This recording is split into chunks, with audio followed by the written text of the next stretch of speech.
Welcome back to another episode of the Williams Pulse. I'm Natalie. And I'm Truett, here to keep you up to date on everything WBU. Our special guest is the incredible Melinda Williams, head of the theater department and a guiding force in our FFA program. Whether it's the magic behind the curtain or the heart of great performances, Miss Williams knows it all when it comes to your favorite stage production. From casting to costumes, scripts to spotlight, she's bringing the drama in the best way possible. Miss Melinda, go ahead and introduce yourself. I am Melinda Williams. Let me see. I'm assistant professor of communication arts, which involves English, journalism, and theater. And then I also had the liberal arts program. Now let's get into the news for this week. On Monday, we're having the Wii Boxing Tournament. And then on Thursday, we're having the Miss WBU pageant. Now for the athletics for this week. On Monday, we have baseball JV playing ASU Mountain Home here at home at 12 and 2. And then on Tuesday, softball is playing Christian Brothers here at home at 1 and 3. Now let's get into the hot take. Hot take. Miss Melinda, will you please read the hot take for this week? Oh, certainly. People who correct typos in text are secretly evil. We all use bad grammar when we text. Just roll with it. I know I use bad grammar when I text. I don't even capitalize or put a period or anything. I use improper grammar all the time when I'm texting to friends, but as soon as I start texting an adult, it's like proper grammar, punctuation. Most definitely. I know for me, for text, I don't really care, but if I'm emailing anyone, an email is proper. It's a proper text. Absolutely. That's what I think. What do you think, Ms. Melinda? Oh, definitely. I know Dr. Val had an email a couple of semesters ago that kind of started out with hey, what you doing? And so then he was like, oh, no, no, we don't do that. One time, I think, but also it is just Bill. But Bill emailed me and said LOL about something. And I was like, I don't know. I've just never seen an email with LOL in it. That was so weird to me. What I'm getting used to is text or email chains. And so I'll be texting a professor or something about a specific event coming up, and I'll start out all proper and everything with punctuation, and they'll respond with that sounds great. I'm like, oh, this could just been all solved over text. So now it's time for our college hack. Truett, will you read that for us? Pretend you're on a call when avoiding awkward situations. I feel like for me, there's no such thing as an awkward situation. I could talk to a brick wall. I mean, it might be awkward for the people around me, but for me, there's no such thing as awkward. So I have never personally done this, but I feel I don't know. I feel in a very awkward situation, I might. It depends. What about you, Miss Williams? I had a work study student. I don't know how to say this. Well, I'll just say it. There was a professor that kind of bothered her. He's not here now. He's been gone for a long time, but he kind of gave her the creeps a little bit. And his office was right down the hall from mine. And so when he'd walk by the office, she'd just grab the phone and start talking on it so that she wouldn't have to talk to him. It's really easy though with a cell phone, especially when you can, it vibrated, but really it didn't vibrate, So, I mean, I've done it before to get out of most of the time it's that, if I see somebody coming toward me and I don't want to talk to them, I grab my phone and oh yeah, what's going on? No way. So now when I do that to y'all, you're going to go, is she really Yeah, on the phone? I was about to say, me and Truett come into our office to talk about our theater grade. Oh, all of a sudden she has a call. I have a vibration here in my pocket. And it must get easier with the headphones and everything now that people can put in and talk to on the phone. Yeah, that's true. The AirPods, you can just put them in and make it seem like you're on a phone call. I looked at a woman the other day in Walmart, really weird, because she was talking and there was no one there and she didn't have a phone in her hand. And I thought, I don't know this woman. Why is she talking to me? And then I noticed she had earpods in. I was like, I do that all the time. I'm not even going to lie. Okay, the other day, someone was talking on the phone and they were like, hey, what's up? And I said, nothing much. And they weren't talking to me at all. And it was really, really embarrassing. I can't even lie. Alrighty, now to get into some interview questions. What inspires you when selecting a play to perform, especially the Story Store, for school children? Do you approach choosing a play differently for younger audiences versus college audiences? Well, the Story Store is a different situation altogether because it's one that I wrote. We started this program, I hate to say how long because then it makes me feel really old. But we started this program when my daughter, who is 34 now, was in third grade. And so basically, children send stories to me, and I put them into a script. So I don't really choose that play. It's a program that we do all the time. And I guess Alice in Wonderland could have been that we did last year, could have been a children's play. I really don't do a lot of children's plays. Mm-hmm. But when you do, you have to judge for your audience. Mm-hmm. I mean, when you do a children's play, it needs to have a lot of activity in it, and it needs to not be 2 hours long, mm-hmm. and usually not with an intermission, because you don't want the kids up and running around. But basically, it's a lot shorter or anything. But selecting plays now is different than it was, because before I had to take into consideration, like, I don't have the stage size to do this, I don't have the lights to do this or something like that. And now that we have the chapel's been renovated, I have availability to it. So it's kind of interesting to in picking out plays now as opposed to what it was before. Absolutely. So when you're picking the plays and casting, what are some things that you look for in your actors that are going to play those roles? Like, what qualities, and how do you ensure that the actor is going to bring the character to life? Well, it's really hard in an audition, because basically all I'm seeing is talent. Mm-hmm. And I'm just seeing if they can read well, if they look good on stage, how they look with everybody else. The problem is that sometimes I have to make those snap judgments. Like, I have to look at them and say, are they going to be a team player? And I have had, and I told a story to my actors the other day, I have had in the past very, very talented performers that I couldn't work with, because they were just, their attitude was just not good, or they wanted to be in the limelight when they shouldn't be in the limelight. And those things you don't know through an audition. You just get those when you work with that actor. And so when you look at them, you have to say, yeah, they're talented, but what's their attitude, and how are they relating to the other people that are on stage, and how are they relating to the people even when they're back there filling out their form, how are they relating to those people? Because it's more than just being on stage. I know me and Truett, we both have grew up performing, and so, but I feel like every performer, no matter if you're an actor or if you're a musician, you always want that moment of like spotlight or limelight, like you said, mm-hmm. but it's learning how to like control that, mm-hmm. and know that like we've both been in bands, like, mm-hmm. yeah. So everyone deserves a chance to shine. So it's just seeing that, and I feel like sometimes it's hard too, but we all need to realize that sometimes. Well, acting is very ensemble. I mean, you have to know when you're the person that's in the limelight, or when you're the person that needs to back off a little bit, and it's difficult sometimes. And we really stress that in the cast, the performing arts team, the ministry team, because that's not what you're on there. I mean, that's not what they're on stage for.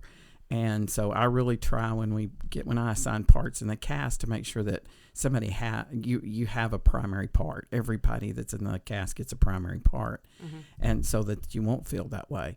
But then I also stress to them that this is not a place for pride. This is not a place for the limelight, because this is a ministry. Yeah. Now and I told one of my actresses this time,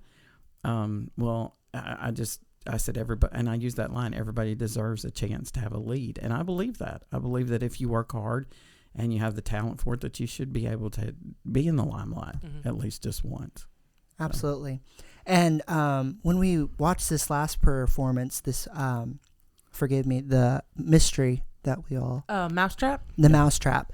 I loved how there were main characters, but it almost felt like every single person was a main character. And even the side characters made like these appearances, and they came into the limelight and made everything just light up, and everyone feel like a main character. Yeah, for sure. My mother used to tell me that one of my strengths as a director was making sure that everybody was participating in the scene that was going on. Like, even if you were just sitting in the couch and you were a background person, you were a part of that scene. Mm-hmm. And so I still try to do that, because that like you said, that makes everybody a part of it then. Mm-hmm. Absolutely. So I know as a professor that you teach all day. So at the end of the day, and you'll have theater rehearsals, they can often be long and demanding. How do you maintain a balance between professionalism and creating a fun, creative atmosphere for your cast and crew? I'm not sure I'm always fun and creative. I can be totally and completely exhausted. Like, I just want to go in the faculty lounge and lay down on the couch and just forget everything. And I walk into the startup chapel and it all changes because that's my energy. That's that's my adrenaline. And that's what I live for. I told a person one time, they said, what else would you do if you weren't doing this? And I said, you mean like a real job? And I said, I can't see myself doing anything else but this, because this is what I wanted to do. And so that part of my day, my problem is that I'm very, very tired. I walk in there and I get a boost and I get an adrenaline. And then by the time I get home, I drive my husband crazy because I'm like, let me tell you what happened today. Let me know what happened. And he's like, settle down, man. What is wrong with you?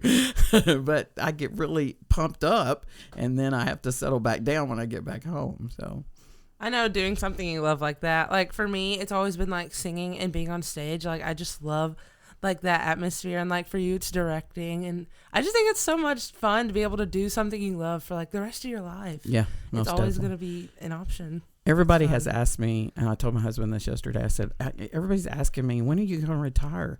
And I'm like, I don't know. I don't think about that because I have a job that I love, and I love coming to work, and so why do I want to worry about it? Yeah. And now I have a ramp beside startup that I can do a little wheelchair or my little walker when I absolutely. get Exactly. Perfect.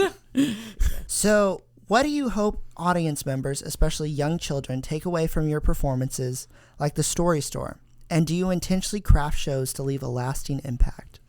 That was I always wanted two things. I wanted to get the audience to think about something or ponder something, life's choices or whatever. And I always wanted the actors to be proud to be a part of the production. For the Story Store, it has always been, I just love the kids' faces when they come up on the stage and get their script.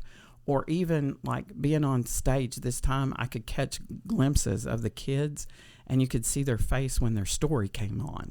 And the look on their face when their story came on, it's amazing.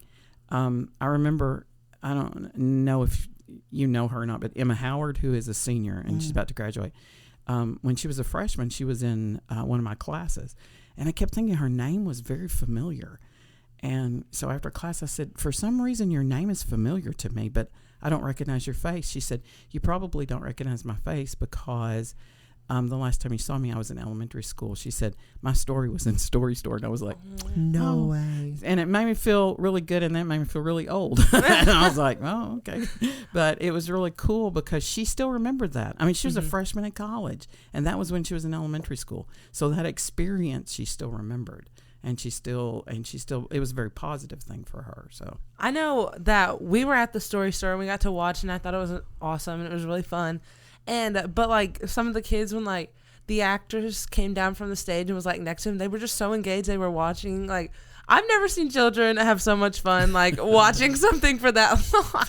But I think it's really cool. Like, I know as a kid, if I heard my story, that would just been really like the cherry on top. So like, I think it's so precious. It's really cool too. My daughter, when she was a student out here, she was in a production, and well, she was in all the productions of Story Store, and we would have been in Walmart, and there was this kid just staring at her, and she'll look over there at him, and they'll say, "I saw you in the Story Store." And Katie will go, "Yeah, I was." Awesome. And then they're like, and my daughter would always say, "It's a big boost in your ego," because those kids just think that they're like movie stars and things, and it's really cool for them too.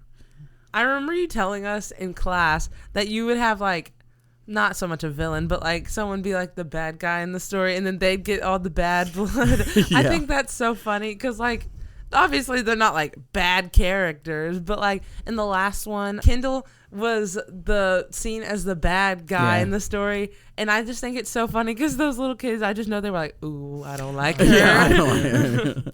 And if y'all don't know, Kendall's one of the sweetest people alive. Yes, she is. She's very sweet. Tell us about why you chose a career in theater. This is my ego. I was a student here then it was a 2-year school, and it was Southern Baptist College. And I was in the plays. I had been in high school. This is, for those of you who know me, know that this is going to be odd, because in high school I was very introverted. I was very shy, very backwards. I didn't really get out a whole lot. And my art teacher convinced me to be in a play. And so when I came to school out here, I was going to continue to be in plays. Well, my last semester here, I had the lead in one of the plays, and we were doing it in the SMC. The curtains opened, and the crowd just applauded. And I always say, I'm not sure that they were applauding because the play was starting, or they were applauding because they were tired of sitting there and, yay, we're finally going to get to see something, or it was for me. But because I have an ego, I'm going to say it was for me. Mm-hmm. So anyway, it was at that moment that I knew it was something that I wanted to do for the rest of my life. Now, whether or not that was acting, I wasn't sure about that part. But then when I transferred to Arkansas State and began to take other classes, everything fascinated me. When I took design classes, I was like, I want to be a designer. I took playwriting classes and thought, I want to be a playwright. And then I went into directing classes. Directing scared me more than anything because there's so much responsibility on a director's shoulder. And I was like, I don't know if I want to do that. And that's where I ended up. But, I mean, it was just something that, I don't know. It's like God just tapped me on the shoulder and said, this is you, and this is what you're going to do. And I still remember going in and telling my dad that I was going to major in theater. And he went, okay, I'm very proud of you. And then he looked at me and goes, what are you going to do for a job? And I went, a job? Oh, that's an odd thing. That's an odd thing to think about. And I thought, I don't know. But, I mean, I know that this is where I'm supposed to be. So I just knew that God would put me someplace where I needed to be. And so and sometimes I wonder if I chose the theater or God chose it for me. But I mean, it was the place that I knew that I was destined to be and that I was supposed to be, and the place I was supposed to be. So you had talked a little bit about your high school journey. How did you find your way to Williams Baptist University, or Southern Baptist University at the time? College. My brother was financial aid director out here, my oldest brother, and I had absolutely no idea what I was going to do with my life. I didn't know what I wanted to major in. I didn't know what I wanted to do for a job.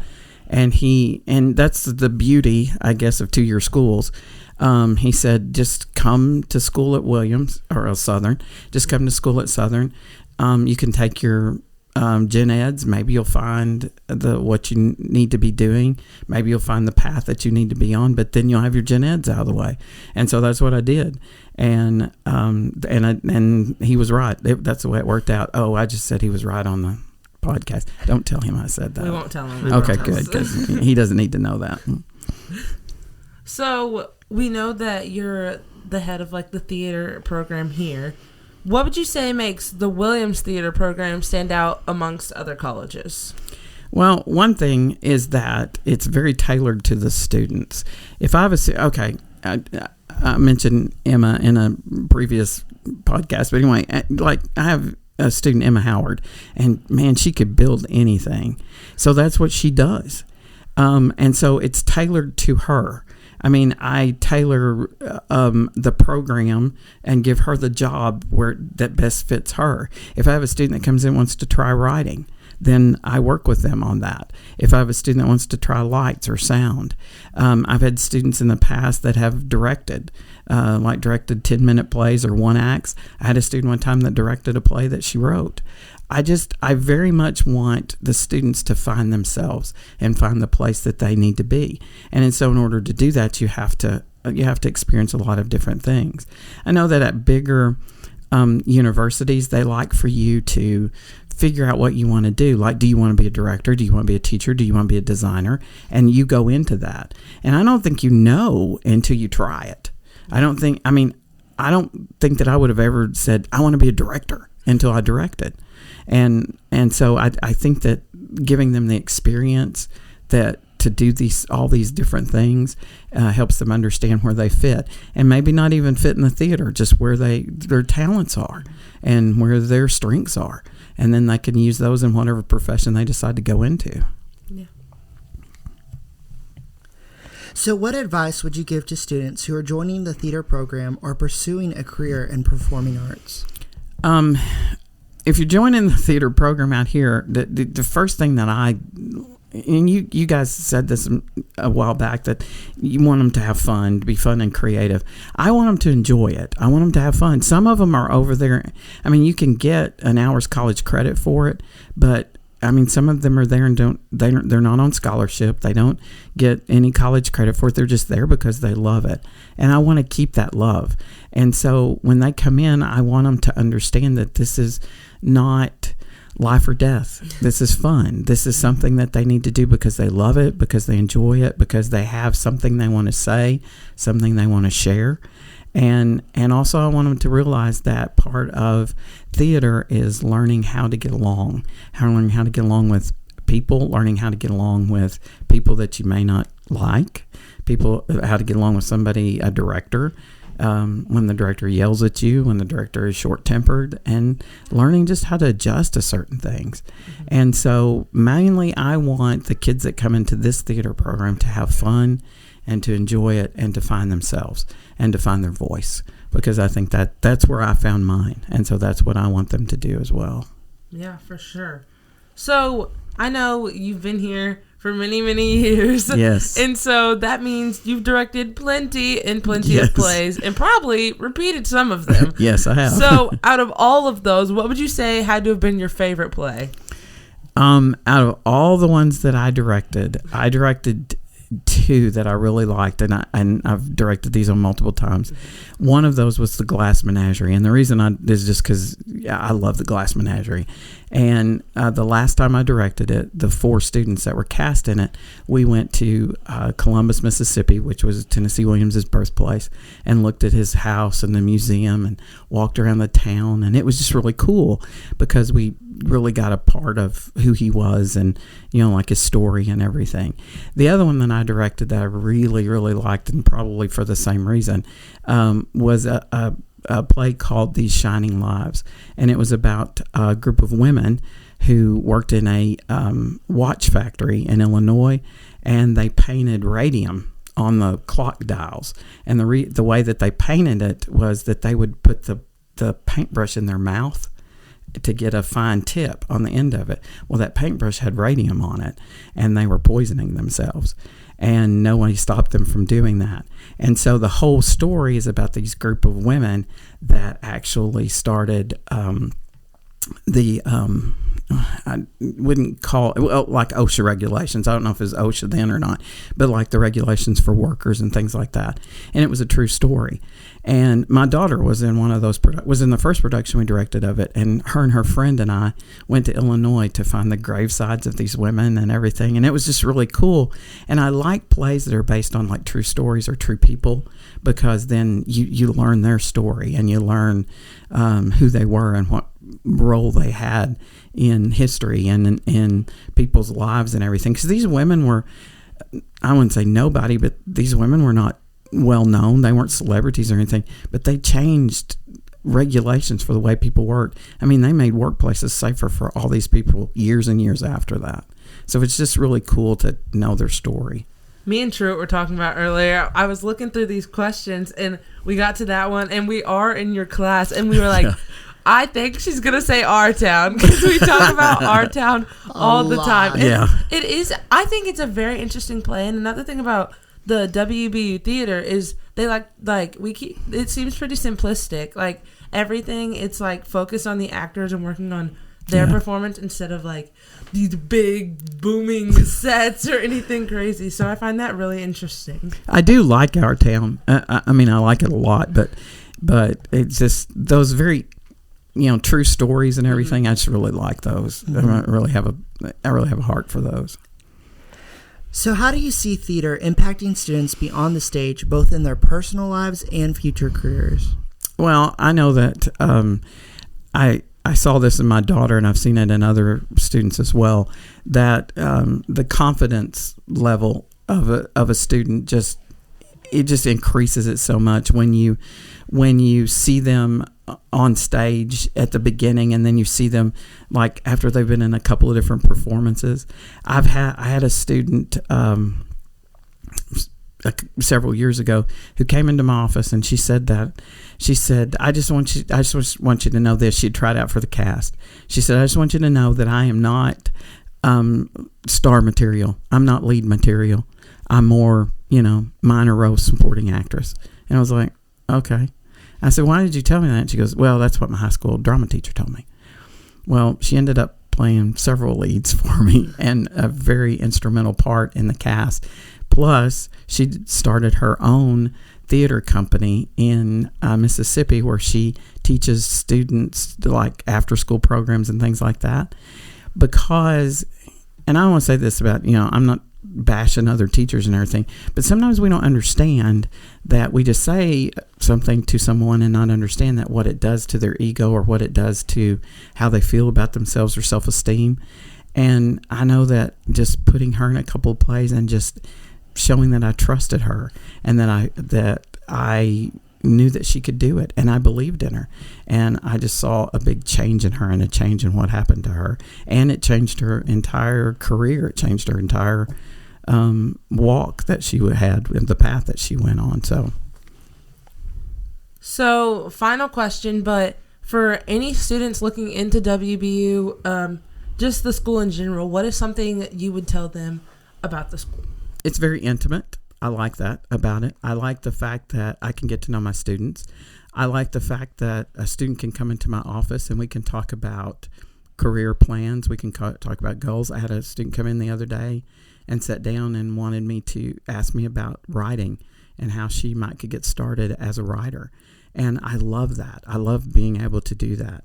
I think too many times students come here and don't that maybe they're in sports, so they just know their coach but nobody else, or maybe they're in singers and they just know Dr. Broussard and they don't get to know anyone else. I think getting to know all of the faculty and getting them to invest, because we're all invested in their lives, and knowing that we're invested in their lives and getting to know us more as a person that is there for their guidance and support and encouragement. And I love the smallness of it. I love the intimate atmosphere. I love the fact that there's not someone tapping me on the shoulder going, oh, you can't pray for that student in your office, or you can't console that student, or you can't put your arm around that student because they're hurting or they're crying. And I like that. I like the intimate environment that we have here in the environment that I have, where I can get to know my students on a different basis than just in the classroom. Thank you, Ms. Williams, for coming on today. This has been so fun, and we can't wait to see your future productions and the story store as it keeps growing. It's so beautiful, honestly. I love to see that. Thank you very much. This has been, and will continue to be, the Williams Pulse.